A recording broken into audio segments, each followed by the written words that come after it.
Hello, and welcome to my channel. My name is Jonathan Cohn, and today I have a video talking about the question, how come so many books are New York Times bestsellers? This is a topic I hear a lot of discussion about in the book community, and I see quite a lot of memes shared where people ask this type of a question. I think this is a very valid question because a lot of people think that the term New York Times bestseller has diluted over time because so many books have that title.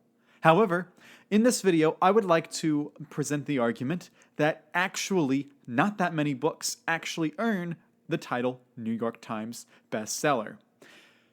To begin with, thinking about why is that such an accomplishment?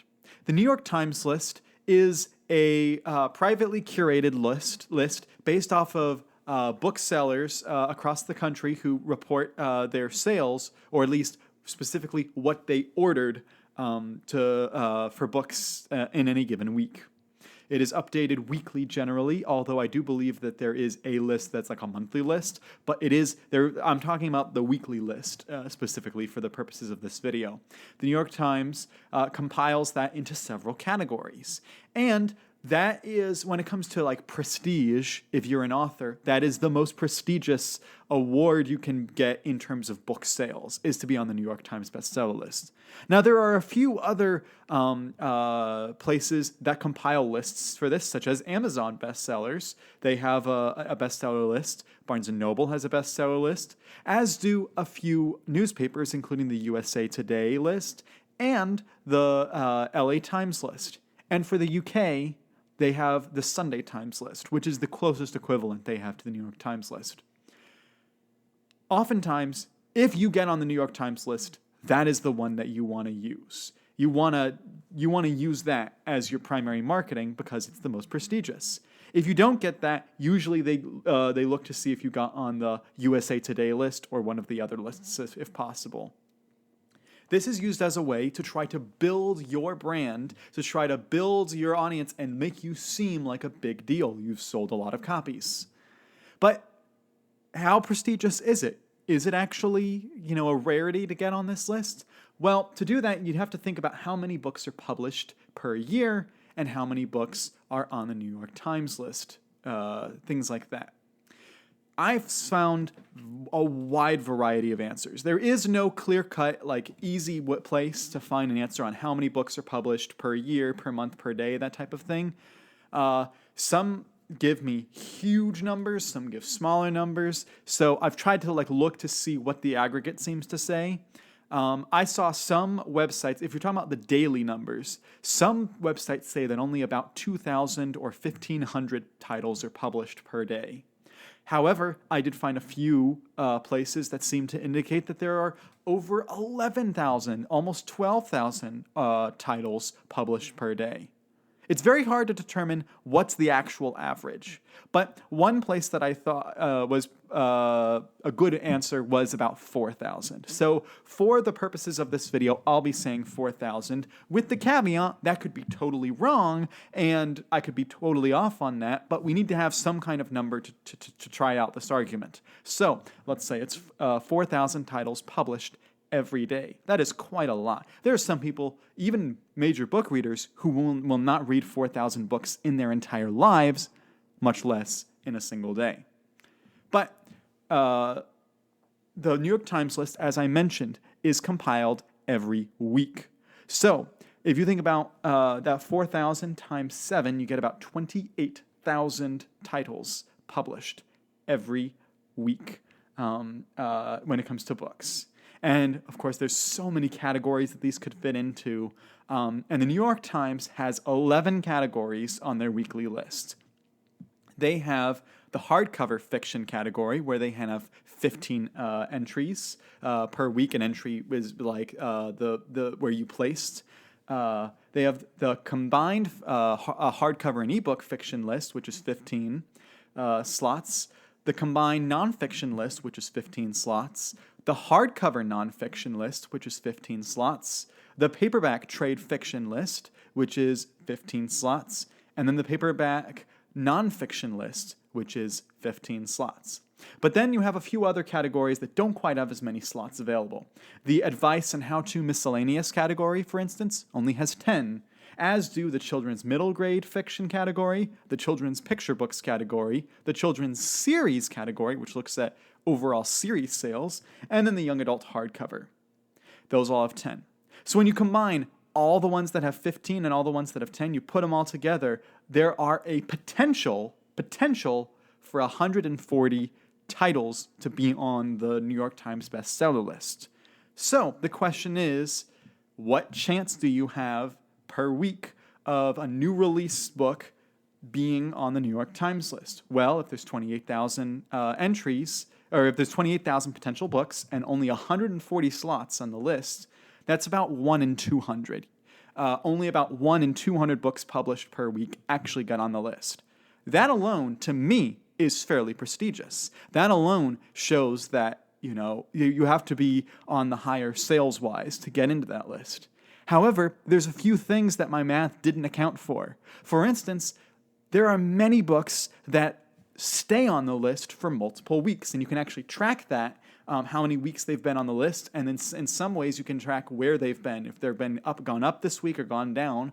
But several books stay on the list. In fact, a large portion of the books on the New York Times list are repeat books. How many times has Colleen Hoover gotten many of her books on there, even years after they've published? How long has Harry Potter been on the list, even though it's not been released in years? So the idea is that even though there's 140 slots, there's a lot of repeats week to week. And then within a single week, I mentioned that there's the hardcover fiction and the combined fiction. Several of those are the same books, just put in two different places.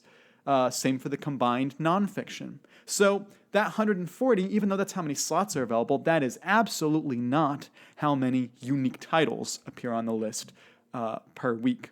So that 1 in 200 actually becomes significantly smaller odds, which means that 200 becomes extendedly larger.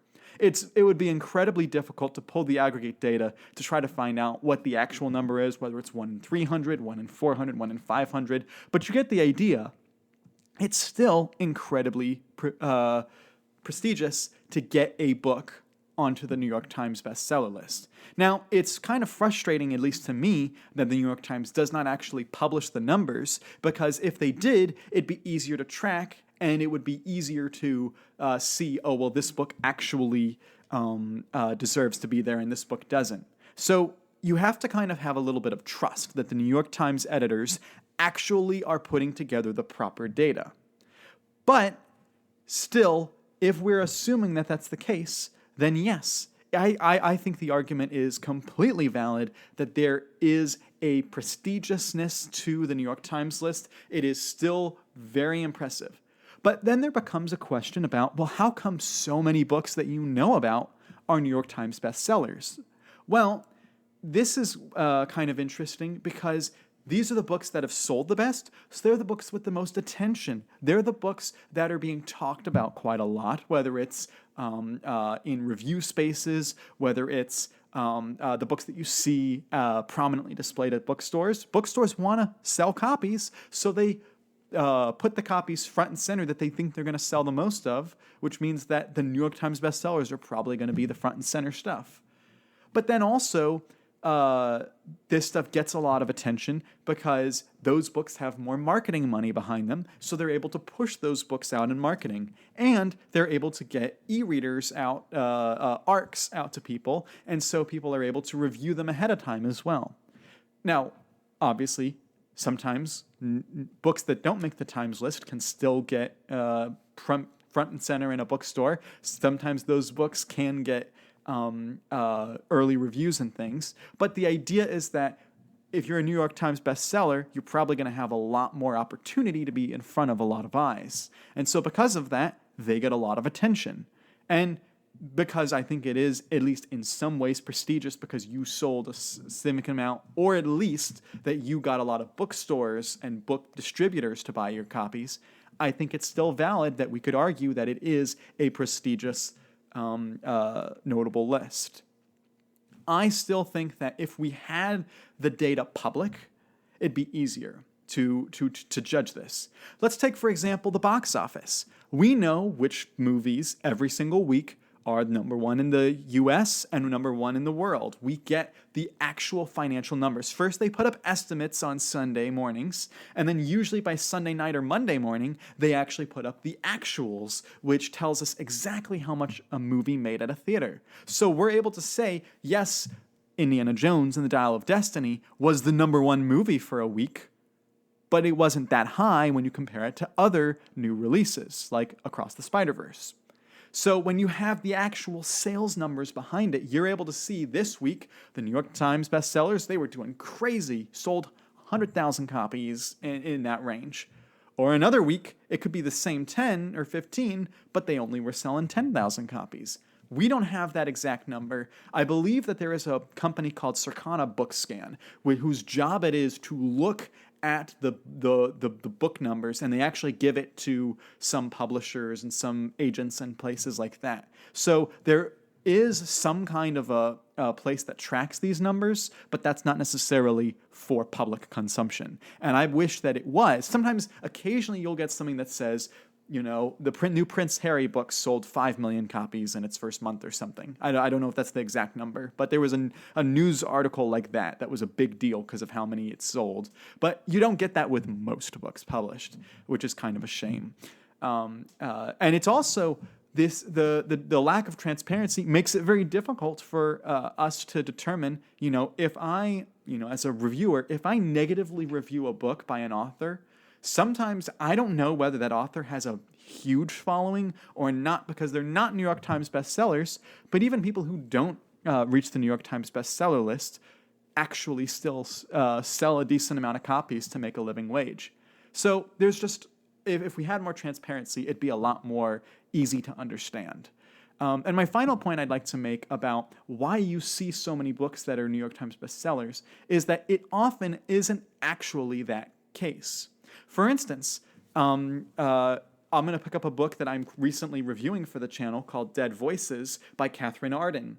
When you see underneath here, it says New York Times bestselling author of.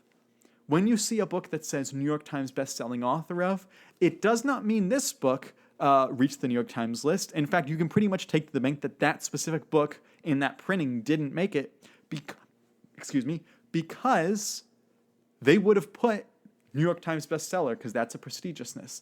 But they want to market to you that this is an author who has sold a lot of books in the past, and therefore is, in their mind, worthy of reading. So including the line New York Times bestselling author.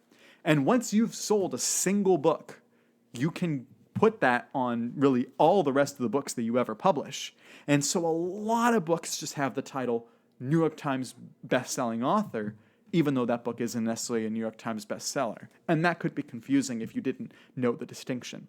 So what I'm trying to say with all this is, I believe that it is prestigious, and I don't think that it's diluted as much the brand of the prestigiousness as people think it has.